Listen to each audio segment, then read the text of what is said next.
The cantina on Nexus Station was like a meeting place for the entire galaxy. Smoke from a dozen different worlds mixed in the air, creating strange colors that danced under the flickering lights. The sound of alien languages filled the room, some clicking, some humming. Others making sounds no human throat could ever produce. Captain Velthor sat in the darkest corner of the bar, his massive frame hunched over a glass of blue liquid that glowed softly in the dim light. His cybernetic arm caught the light every time he moved, the metal surface covered in scratches from countless battles. The left side of his face bore 3 deep scars that ran from his forehead down to his jaw, a reminder of a war most people preferred to forget. 3 young recruits had somehow worked up the courage to approach the legendary captain. Zix was the youngest, barely out of the academy, his purple tentacles twitching with nervous energy. Beside him sat Cora, a reptilian female whose scales shifted color when she was excited. The 3rd recruit, Bex, was from the ice world of Theta. Prime, his blue skin almost glowing in the cantina's strange light. They had heard stories about Captain Velthor. Everyone in the fleet had. He was one of the few survivors from the Third Galactic War, the conflict that changed everything. Most veterans from that war either refused to talk about it or had gone completely mad. But sometimes if you bought him enough drinks and asked the right questions, Velthar would tell stories that made your blood run cold. Captain Zix whispered, his voice barely audible over the cantina noise. "We heard you fought in the human war. Is it true what they say about them?" Valterra's good eye fixed on the young recruit. For a moment, the captain said nothing, just stared at Zix like he was looking through him. The recruits could see old pain flickering behind that stare, memories that still haunted him even after all these years. "Ah," the human's Velthor finally spoke, his voice rough like grinding metal. "Everyone wants to know about the humans. You youngsters think you know war because you've seen some pirates or fought a few rebels. But you have no idea what real terror looks like." He took a long drink from his glass, the blue liquid leaving a slight glow on his lips. "Back then, I was young like you, proud, confident. We had just conquered the Zephorian Empire in 3 weeks. Before that, it was the Crystal Worlds. Took us a month to break them completely. We thought we were unstoppable." Cora leaned forward, her scales turning a deep orange with curiosity. "But the humans were different?"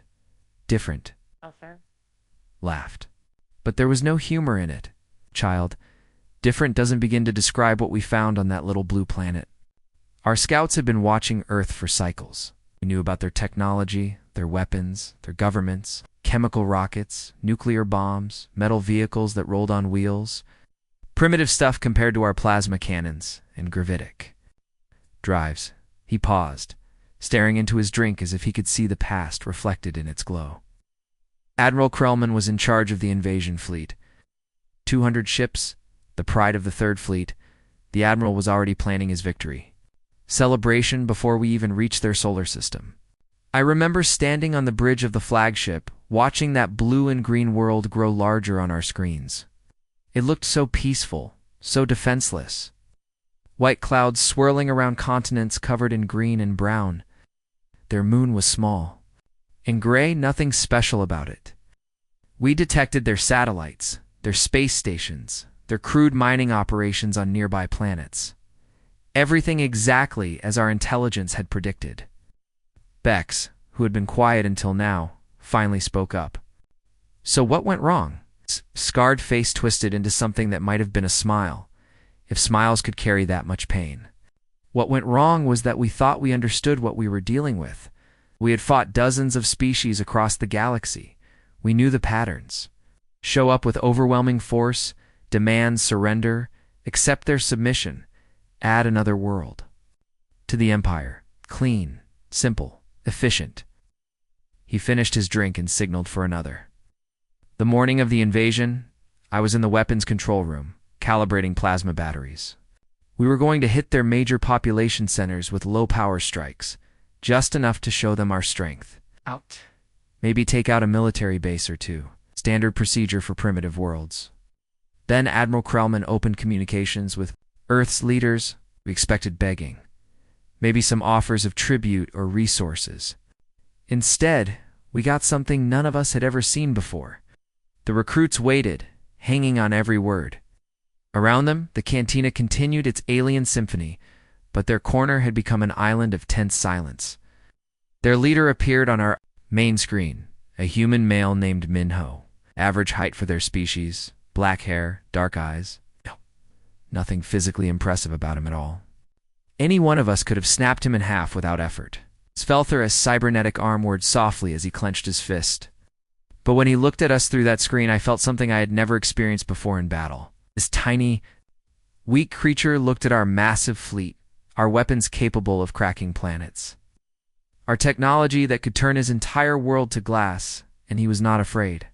Not even a little, whispered Zix. Not even a little, Velthor confirmed. Admiral Krellman delivered the standard ultimatum. Surrender unconditionally, accept Imperial rule, and your people will be spared. Resist, and face total destruction. We had said these same words to 100 worlds.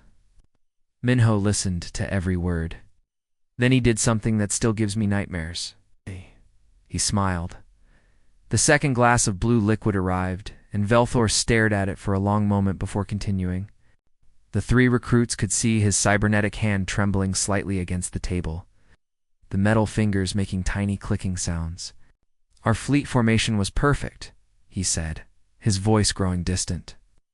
200 ships arranged in the classic Imperial battle formation, dreadnoughts in the center, cruisers forming the outer ring, fighters ready to deploy from the carriers.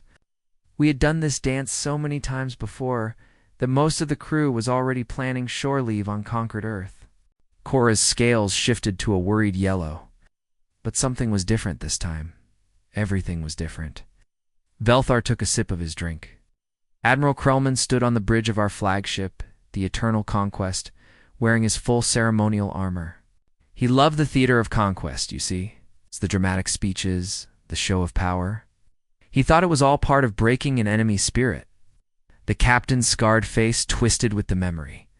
When Minho appeared on our communications screen, the entire bridge went quiet.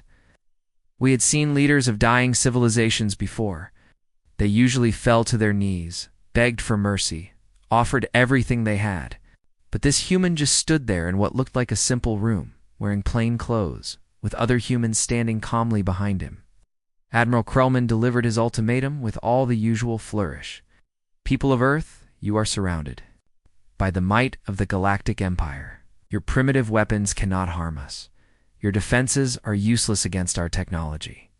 Surrender now, and your species will be allowed to serve the Empire. Resist, and watch your world burn.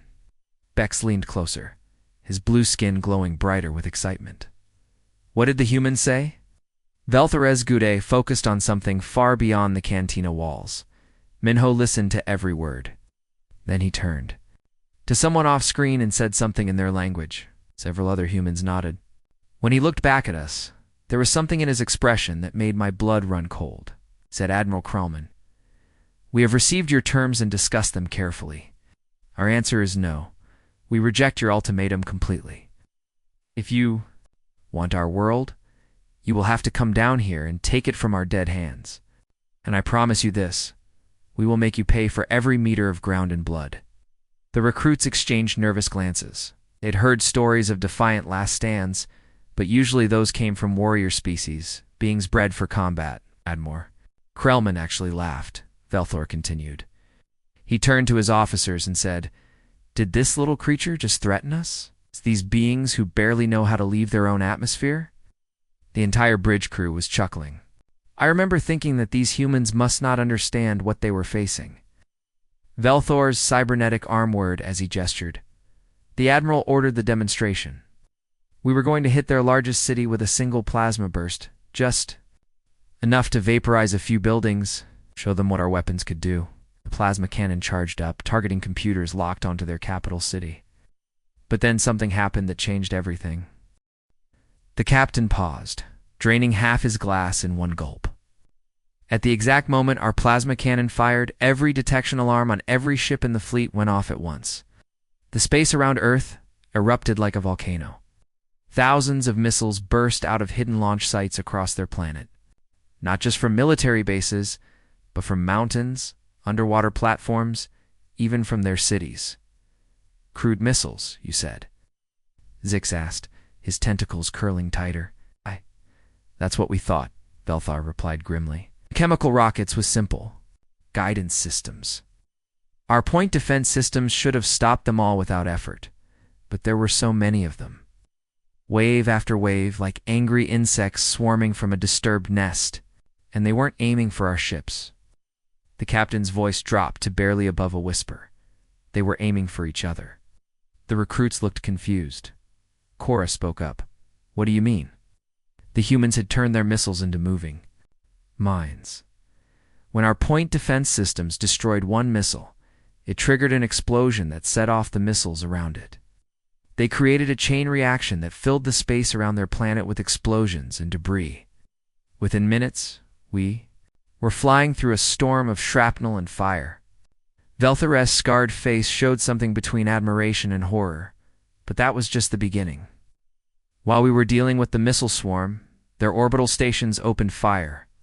We had detected these stations, of course, but our intelligence said they were simple mining platforms and communication arrays. They weren't? Bex asked. Oh, they were mining platforms, Velthor confirmed. But the humans had weaponized them. Those mining lasers that we thought were harmless industrial tools had been modified into weapons, not powerful enough to destroy our ships, but strong enough to cut through our sensor arrays and communication systems. The captain gestured with his cybernetic hand, recreating the battle in the air. Suddenly, our perfect formation was blind and deaf.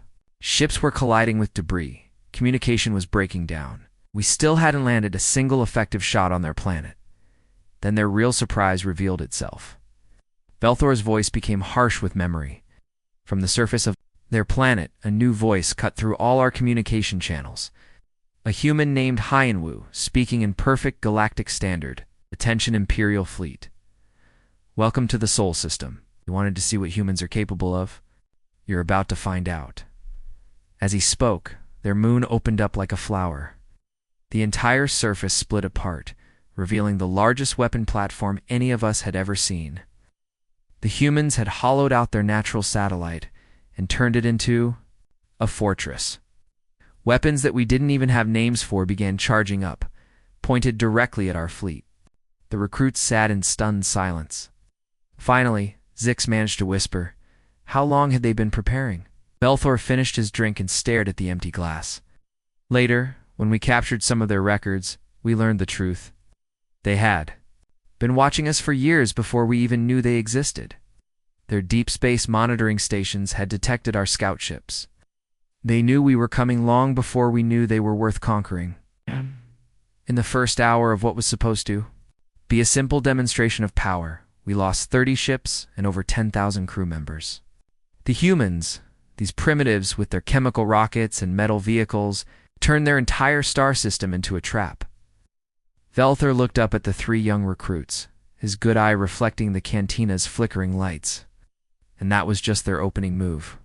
Velthor's cybernetic hand began to shake more violently, the metal fingers tapping against his glass in an unsteady rhythm. The three recruits noticed how his good eye had gone distant, as if he was seeing something terrible that only existed in his memories. After that disaster at Earth, Admiral Krellman was furious. The captain continued, his voice growing rougher. We had lost ships, crew, and most importantly, our reputation. The High Command was demanding answers. How could a primitive species humiliate the Third Galactic Fleet so completely? He paused to order another drink, his hands still trembling. The Admiral decided we needed a new strategy. Instead of direct assault, we would use siege warfare. Cut off their supply lines, isolate their outer colonies, force them to surrender through starvation and desperation. Cora's scales had turned a deep purple, the color her species showed when they were deeply troubled. That sounds like a smart plan. It should have been, Velthor agreed grimly. We identified their most vulnerable target, Europa Station. Orbiting the fourth planet in their system, it was a mining and research facility home to about 3,000 humans. Far from Earth, lightly defended, dependent on regular supply runs for food and equipment. The captain's scarred face showed bitter amusement. We thought it would be perfect. blockade the station, cut off their supplies, and wait for them to surrender. Then we could use them as bargaining chips to force Earth's surrender. Clean, simple. No massive casualties on either side. Bex leaned forward, his blue skin glowing brighter. But it didn't work that way. Nothing about fighting humans ever works the way you expect, Velther replied. We surrounded Europa Station with 50 ships. Cruisers, destroyers, fighter squadrons. Every supply ship trying to reach the station was turned away or destroyed. We monitored all their communications, scanned their life support systems, tracked their food supplies. The captain took a long drink before continuing. The station commander was a human female named Gion, small even by human standards. With short black hair and eyes that seemed to see right through you. She was an engineer, not a soldier, but she had been elected to lead the station by the other humans. When we first contacted her with our surrender demands, she appeared on our screens wearing a dirty work uniform. Her hands stained with grease from maintaining the station's systems. She looked tired, but not afraid. Velther's voice became softer, almost respectful. She listened to our demands politely. Then she said something that I'll never forget. Thank you for your offer, but we decline. We have work to do here, and we're not interested in being anyone's prisoners. The recruits exchanged glances. Zik spoke up, his tentacles curling nervously. Just like that? No negotiation? It's just like that? Velthar confirmed. Admiral Krellman was so shocked that he forgot to cut the communication link. Jian could see our bridge, see all our officers standing around with their mouths open. She actually smiled and said, "Don't look so surprised. Did you really think we would be easier to break than our homeworld?" The captain's cybernetic armored as he gestured. So we began the siege. Week after week, we watched their supply levels drop. Their food stores dwindled, their emergency rations ran out. Their hydroponics bays could only produce a fraction of what they needed. We calculated that they would be forced to surrender within 6 weeks. 6 weeks became 6 months. Valther stared into his drink, his reflection distorted in the blue liquid. Every day we monitored their communications, waiting for the surrender signal. Instead, we heard something that made no sense to any of us. Laughter? Laughter? Cora asked, her scales shifting to confused yellow. They were telling jokes, Velthor explained, his voice filled with bewilderment even after all these years. While they were starving, while they were slowly dying, they were entertaining each other with stories and jokes and games. A human, named Dongjun, had been some kind of entertainer before the war. Every evening he would broadcast what he called a comedy show to the entire station. The captain shook his head slowly. He listened to these broadcasts, trying to understand. Dongjun would make jokes about their situation, about us, about anything he could think of. He would do impressions of Admiral Krellman that were so accurate. They made the other humans laugh until they cried. I remember one night when they had been without proper food for over a month. Dongjun got on the communication system and said, "Good evening, everyone. This is your host, bringing you another episode of Starving with Style. Today's menu features recycled protein paste, mystery algae, and for dessert, the bitter taste of defiance." Bex was staring at Velthar with wide eyes. They were making jokes about dying. Not just jokes, the captain replied. They were celebrating it. They treated their suffering like it was something to be proud of. When their water recycling system started failing, they made songs about drinking their own sweat. When the heating system broke down, they held contests to see who could tell the best story while shivering. Velthar's voice grew softer, filled with something that sounded almost like admiration. Gin would give daily reports to her people. She never lied about their situation, never tried to give them false hope. She would tell them exactly how much food they had left, how many days they could survive, what systems were failing. But she always ended these reports the same way. "How?" whispered Zix. She would say, "Remember, everyone, we are not victims. We're not prisoners. We are human beings choosing how to live and how to die. And we choose to do both with dignity." The captain's cybernetic hand clenched into a fist. By day 150, they were eating the station's insulation material. By day 170, they were burning furniture to stay warm. Could see them through our telescopes, thin as skeletons, barely able to walk, and still they wouldn't surrender. Velthor's voice dropped to barely above a whisper. On day 180, Gian sent us a final message. She appeared on our screens one last time, her face gaunt from starvation, her eyes sunken but still defiant. She said, "Admiral Krellman, you have been very patient with us, and we appreciate that. But our answer remains the same. We will not surrender, we will not submit, and we will not become your prisoners. If you want this station, you are welcome to come and take it from our corpses." The captain paused, his breathing becoming labored. Then she looked directly into the camera and said something that still gives me nightmares. "You thought you could break us by making us suffer, but you don't understand humans. Suffering doesn't break us. It makes us stronger."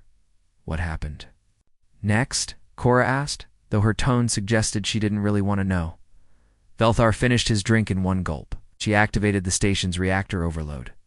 The entire facility became a nuclear bomb. The explosion was so bright it could be seen from 3 star systems away. It vaporized Europa Station instantly, along with every human aboard. But the blast wave didn't stop there. It caught 25 of our ships in the explosion. Our siege fleet was positioned too close, thinking the station was helpless.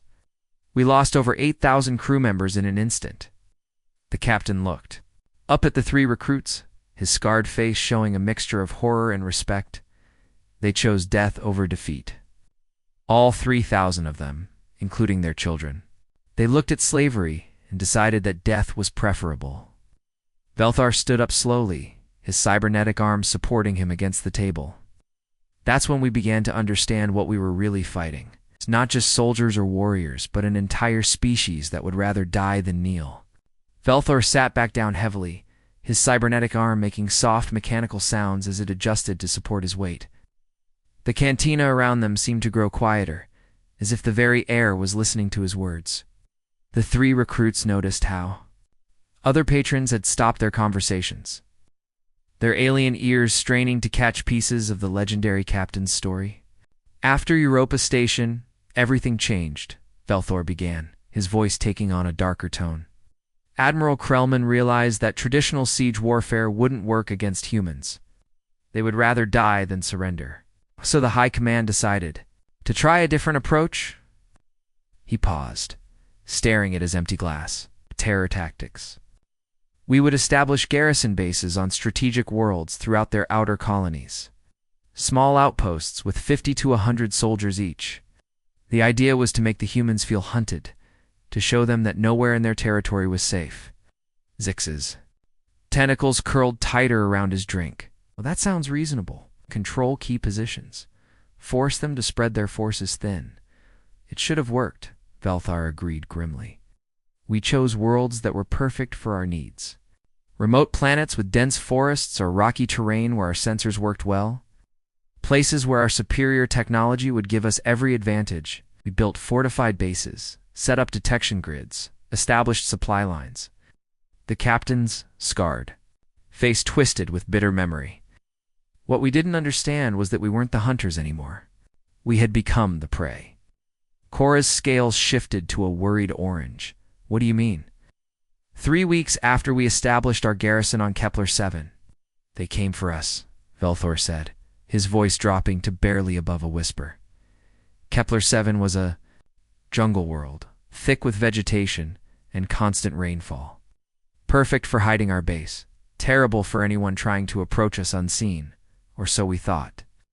He touched the scars on his face, the deep lines that ran from his forehead to his jaw. "I was a lieutenant colonel then, in command of the 53rd Assault Battalion. 50 of the Empire's best soldiers, armed with plasma rifles, energy shields, and full tactical armor. We had motion sensors, heat detectors, atmospheric analyzers. Nothing could approach our base without us knowing about it, but they did anyway." Bex asked, his blue skin glowing brighter with nervous energy. "Not at first," Velthar replied. "For the first 2 weeks, everything was normal. We conducted patrols, established security perimeters, sent regular reports back to the fleet. Jungle was quiet, except for the local wildlife. We started to think that maybe the humans had written off this world as too difficult to defend." The captain's cybernetic hand began to tap against the table again, the soft clicking sounds keeping rhythm with his words.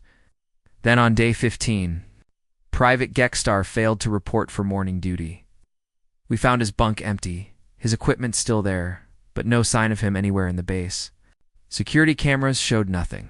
Motion sensors had detected nothing. He had simply vanished. Ow. Lieutenant Murdoch suggested that Gexstar might have deserted, gone native on the jungle world. Ow. It happened sometimes with young soldiers on remote assignments. We logged him as missing and continued our mission. Velthor's voice grew harder. The next night, Sergeant Velcron disappeared, and Corporal Vex. Always at night, always without triggering any alarms, always leaving their equipment behind. By the end of the first week, we had lost 7 soldiers. Recruits leaned forward, caught up in the tension of the story. Around them, the cantina had grown almost silent. With alien patrons pretending to drink while actually listening to every word, that's when I realized we were being hunted, the captain continued. Not by an army or a fleet, but by something. Worse? Ghosts? Shadows? We increased patrols, doubled guards, set up overlapping sensor fields. Nothing worked. Every few nights, another soldier would vanish. On day 18, I was reviewing tactical reports when my communication officer, young Zephyrian named Clicks, burst into my command tent. He was shaking, his usual purple skin turned pale white with fear. Belthor's good eye focused on something beyond the cantina walls. Clicks told me he had been monitoring enemy communications, trying to intercept human military signals. Instead, he had picked up something else. 3 voices speaking in human language, discussing our base like they were planning a hunting expedition. What did they say? Zix whispered. They were talking about us like we were animals, Velthor replied, his voice filled with old anger. One voice, a male they called Jin Ho, was describing the best approach routes to our perimeter. Another voice, Sangmin, was discussing which of our soldiers would be the easiest targets. And the third voice. Captain paused, his cybernetic hand clenching into a fist. The third voice was a female named Yunji. She was talking about us like we were some kind of game. She knew our patrol schedules, our guard rotations, even which soldiers were left-handed and which were right-handed. How could they know so? Much? Cora asked, her scales now a deep red with alarm. They had been watching us for weeks, Velthar explained. While we thought we were the hunters, they were studying us. Learning our habits, our weaknesses, our fears. They knew everything about us and we knew nothing about them. The captain's voice became softer, more haunted. That night I tripled the guard duty and ordered every soldier to stay in pairs. No one was to be alone, ever. We set up floodlights around the entire perimeter and kept them burning all night. I thought we had finally outsmarted them. At dawn, we discovered that 2 more soldiers had vanished. Taken from a guard post that was surrounded by lights and sensors, under the watch of 6 other guards. No one had seen anything. No one had heard anything. They were just gone. Velthar stood up slowly, his cybernetic arm worry as it supported his weight. That's when I understood what we were really facing. These weren't soldiers in the way we understood soldiers. They were something else entirely. Predators. Beings who hunted other intelligent creatures for sport. On the 19th day, I made a decision that probably saved my life. I sent a distress signal to the fleet, requesting immediate evacuation. I told Admiral Krellman that we were facing an unknown threat and needed reinforcement or extraction. The captain's scarred face showed a mixture of shame and relief. The Admiral refused. He said we were elite soldiers of the Empire, and we didn't run from primitive humans with crude weapons. He ordered us to hold our position until reinforcements could arrive. Reinforcements that never came. Velthor sat back down, his movements slow and careful. On the 20th night, I was alone in my command tent, reviewing evacuation plans that I hoped I would never need to use. The base was quiet except for the sounds of the jungle and the soft hum of our power generators. Must have dozed off at my desk, because the next thing I remember was waking up with something cold pressed against my forehead. The 3 recruits held their breath as Velthar continued. I opened my eyes to find a human female standing over me. Yunji, she was smaller than me. probably weighed half what I did, dressed in simple camouflage clothing that looked like it had been made from jungle plants. She was holding a crude projectile weapon, the kind of chemical-powered gun that humans used before they developed energy weapons. But it was pointed directly at my head, and I knew that at this range, even a primitive weapon could kill me instantly. The captain touched his scars again. She looked at me for a long moment, her dark eyes studying my face like she was memorizing every detail. Then she spoke, her voice so quiet I could barely hear her. She said, "You've been hunting my people for months, Colonel Velthor. Destroying our colonies, killing our families, turning our children into refugees. Did you think we would just let that happen?" Velthor's voice dropped to match the whisper he remembered. "Ash!" I tried to speak, to explain that we were just following orders, that this was war, and soldiers followed commands. But she pressed the weapon harder against my forehead and shook her head. "No," she said, "this isn't war. War is when two armies fight each other. This is extermination. You came to wipe us out, to make us extinct. So now we're going to show you what extinction feels like." The captain looked around at the three recruits, his good eye reflecting the cantina's flickering lights. Then she did something that still haunts my dreams. Stepped back, lowered her weapon, and smiled. "But not tonight," she said. "Tonight you get to live. You get to go back to your people and tell them what happened here. Tell them that when you hunt humans, we hunt back. And we're much better at it than you are, Velthor." Drained the last drops from his glass and set it down with a heavy thud. The blue liquid left a faint glow on his lips as he stared at the empty container, lost in memories that seemed to weigh more than his cybernetic arm. The three recruits waited in tense silence, knowing that the final chapter of this terrifying story was about to unfold. After Kepler 7, everything changed. The captain began, his voice carrying the weight of years.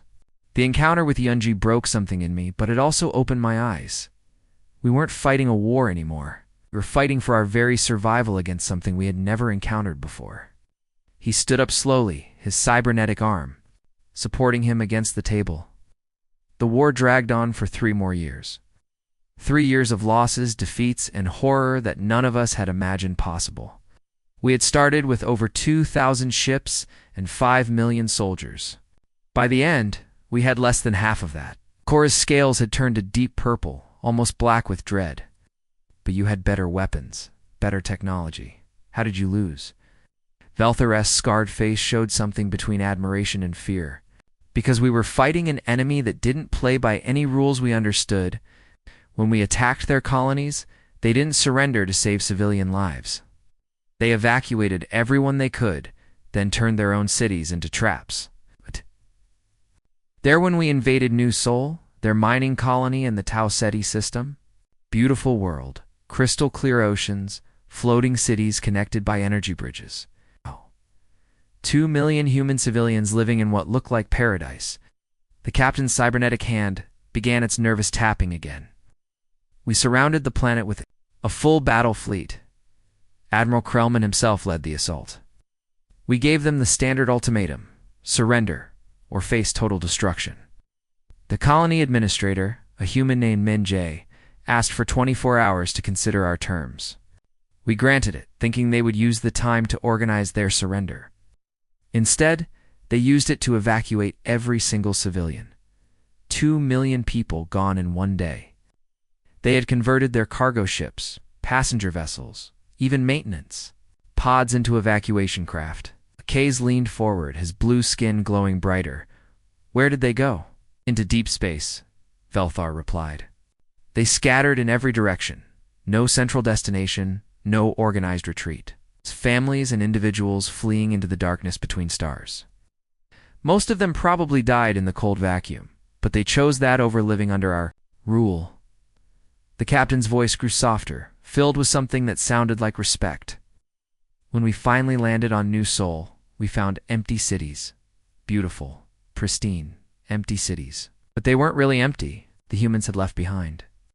A surprise for us."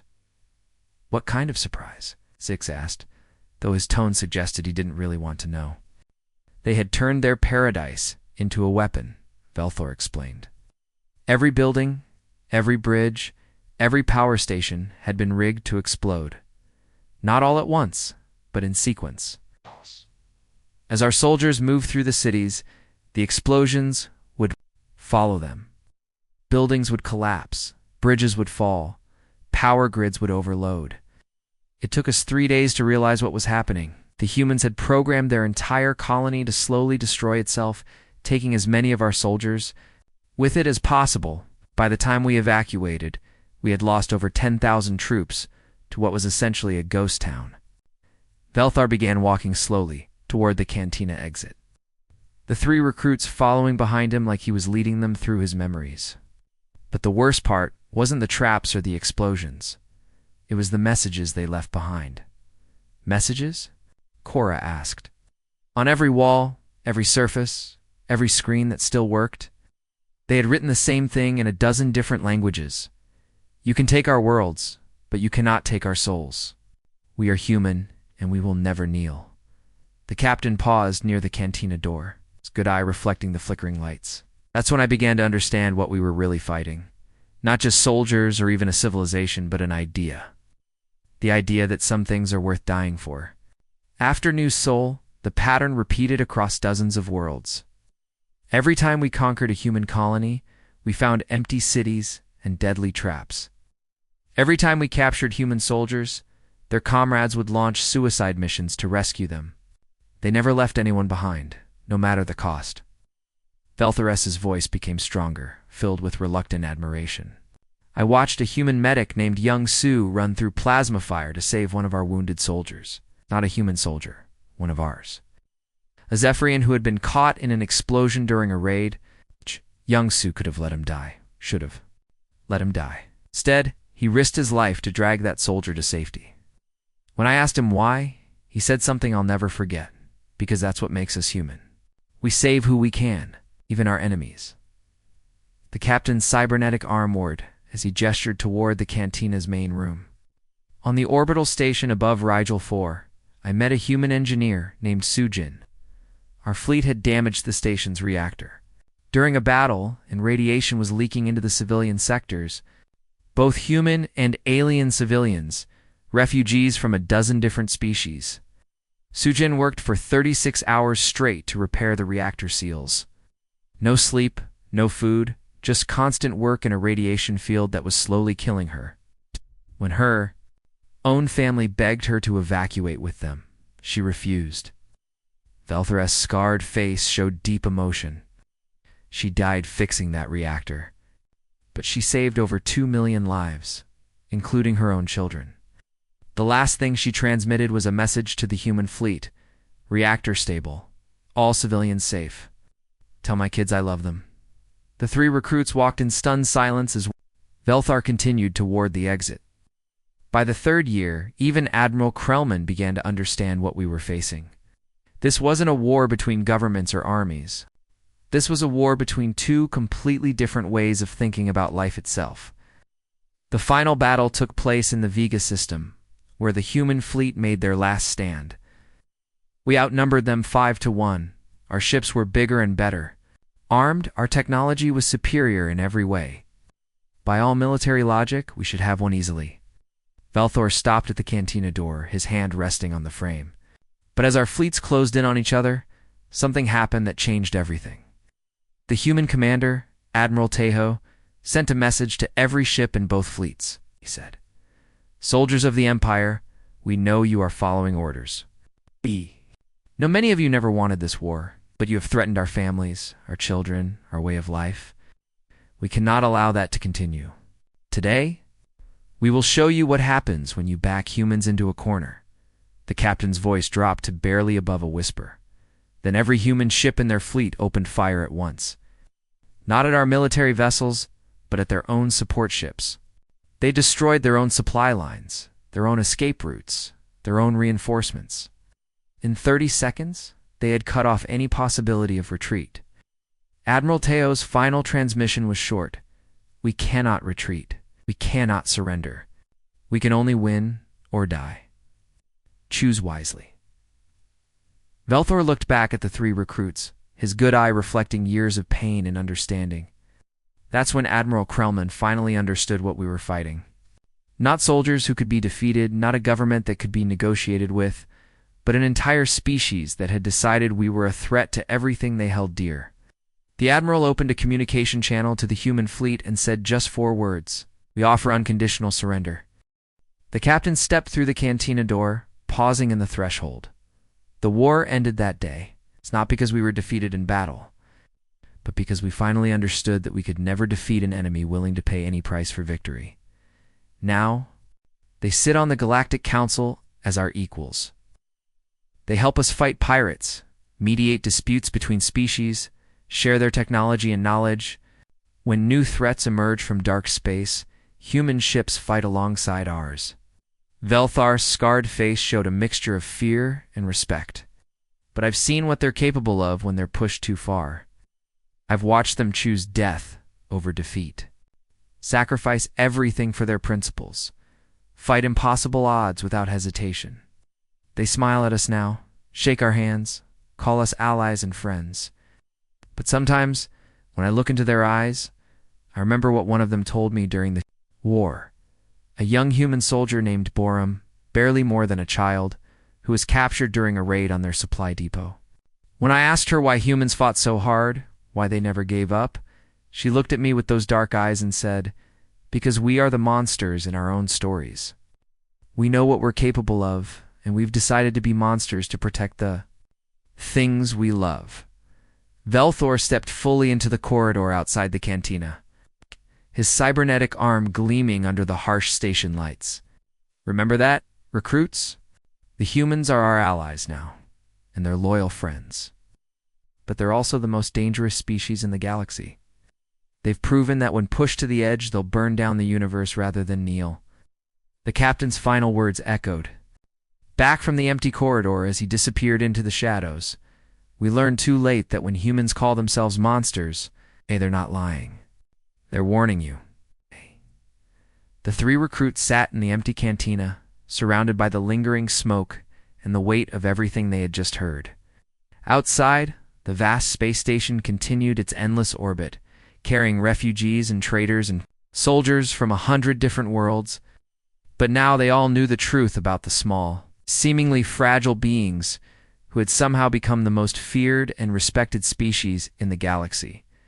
In the distance, they could hear the sound of human laughter from another part of the station, and for the first time in their lives, that sound made them shiver. The end.